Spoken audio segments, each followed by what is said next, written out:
Assalamualaikum warahmatullahi wabarakatuh. Perkenalkan, nama saya Indri Yulianda, NPM 2003021026, Prodi S1 Perbankan Syariah kelas C.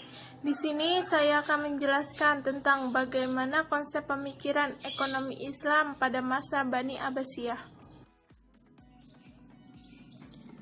Baik, di sini saya akan menjelaskan bagaimana konsep pemikiran ekonomi Islam di masa Bani Abbasiyah. Biografi Bani Abbasiyah.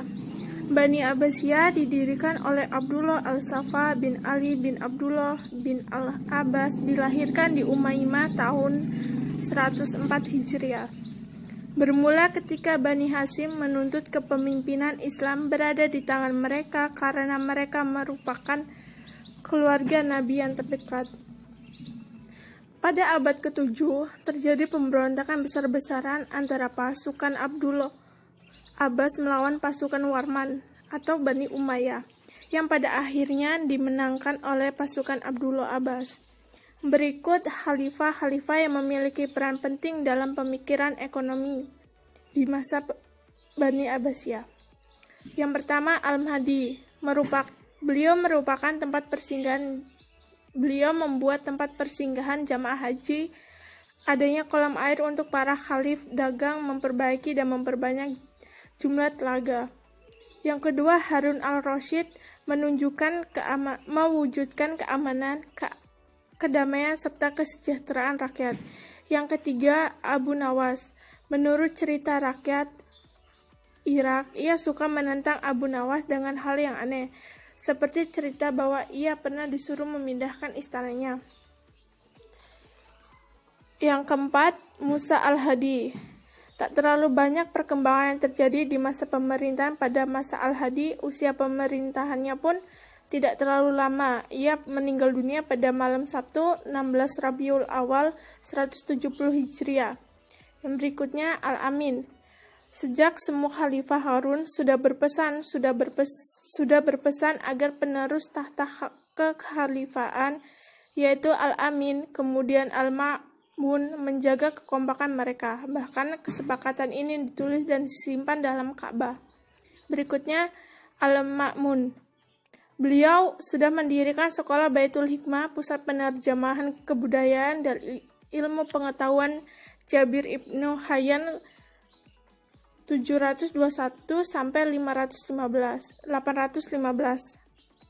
Jabir adalah ilmuwan dari Iran yang ahli di bidang kimia.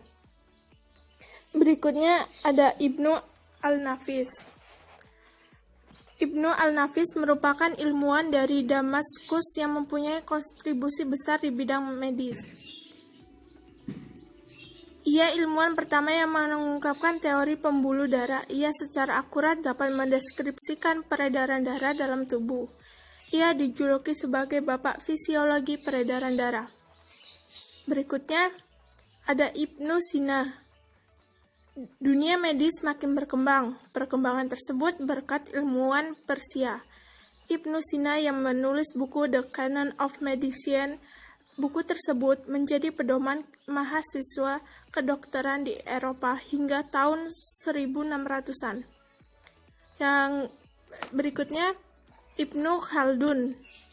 Beliau adalah ilmuwan dari Tunisia yang dikenal sebagai bapak pendiri ilmu historiografi, sosiologi, dan ekonomi. Karyanya yang terkenal adalah Muqaddimah. Selanjutnya, Al-Zahrawi. Beliau adalah ilmuwan dari Cordoba yang ahli di bidang kedokteran.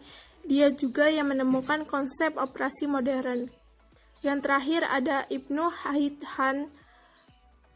Beliau adalah ilmuwan Irak yang ahli di bidang matematika. Ia dikenal sebagai pendiri optik modern. Mungkin itu saja yang dapat saya jelaskan tentang pemikiran ekonomi Islam di masa Bani Abbasiyah. Apabila ada kesalahan kata atau ucapan, saya mohon maaf. Saya tutup presentasi saya akhiri. Wassalamualaikum warahmatullahi wabarakatuh. Terima kasih.